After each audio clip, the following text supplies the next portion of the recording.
folks, and welcome back to Manatap for episode 2 in our new series reviewing each of the Warhammer 40,000 Conquest magazines as we get them. We have paid for a subscription, so we should be getting them in bulk at the end of each month, and we'll do the videos accordingly. The main goals of these videos, as last time, is to break down the values you get on each magazine, from the Games Workshop prices to what you actually pay for the magazine, and a brief overview of the content, etc. So starting with issue 2, the price goes up to $4.99 rather than the $1.99 we had on the previous issues.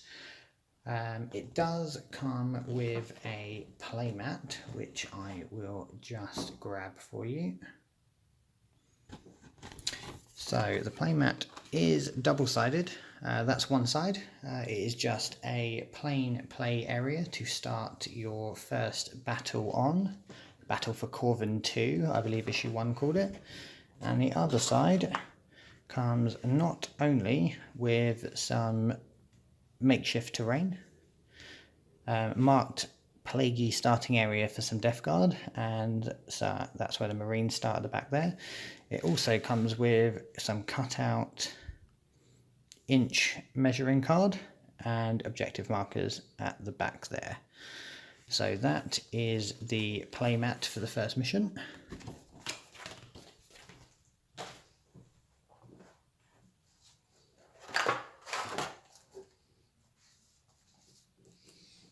And then issue 2.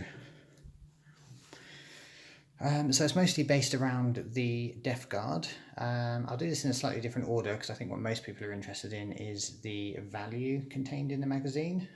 So you're paying $4.99 for it. And this is what you get with it. So removing that, we get 1 pot of Death Guard green, again full size, as I'm assuming they all will be, so the 12mm pot. The 3 bases and the sprue. Once again, as with the intercessors, this is the exact sprue you get on the free pack of easy to build Plague Marines from Games Workshop.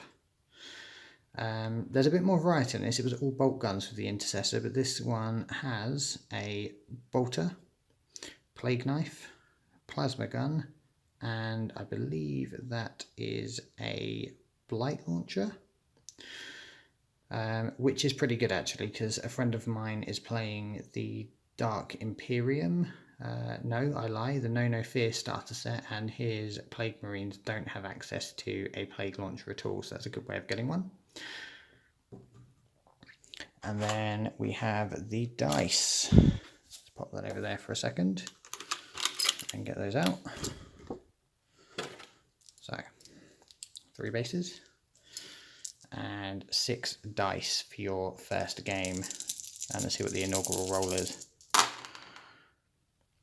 There's a 6, 3 2s, 2 3s. I'll let you be the judge of that, but I'd be sad if I rolled that. These dice are going straight into the bin, sad times. But value-wise, you have £2.55 for the Death Guard green,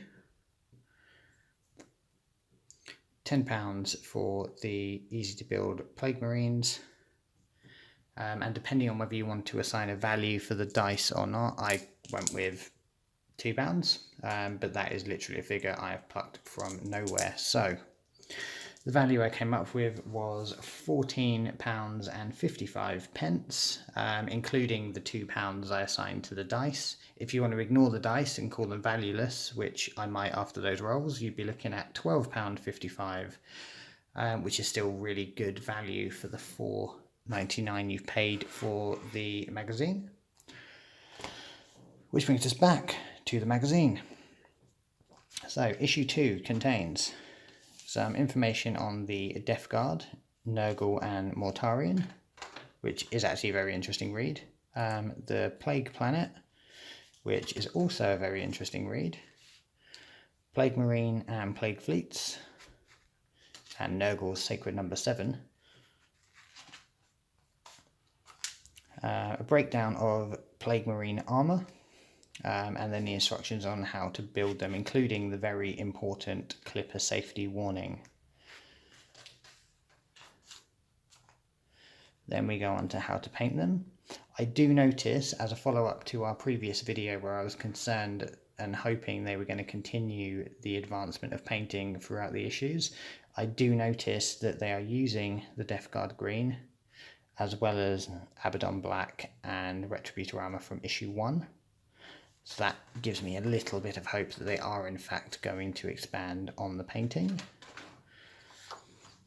which is good and important, because much like issue 1, you are left with some barely painted naff looking Plague Marines. So hopefully they will build up to this pretty quickly. Then we go to your first battle, which, as I said earlier, is the playmat with Death Guard Marines, your 6 poorly rolling dice, and your measurement sticks. A breakdown of what the mission is made up of and what you'll need to play it. Covers the basics, how to move,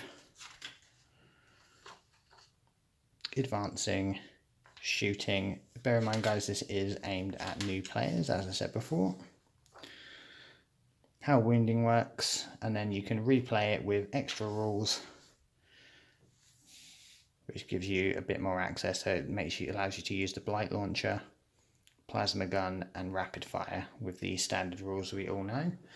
You have to bear with me because I did have an accident when taking this out of the binder, and I have in fact lost the back page. So the next page is that one, which we've seen before. And then this covers the next few issues, which are issue 3, the Reavers and some Lead Belcher. And then issue 4, Bugman's Glow and some Poxwalkers. So I will value that up for you when we receive our copies of those. So you can look forward to issues 3 and 4 being reviewed here at Manatap. So once again, guys, thank you for watching. Like and subscribe to the channel. Follow us on Facebook. There'll be a link in the description below. And if you're enjoying this particular list of videos where we review the Conquest magazines, feel free to let us know in the comments, or if there's something you want me to do different, give me a shout in the comments as well. But if you hit subscribe, you'll be notified as soon as episode 3 for issue 3 hits the channel.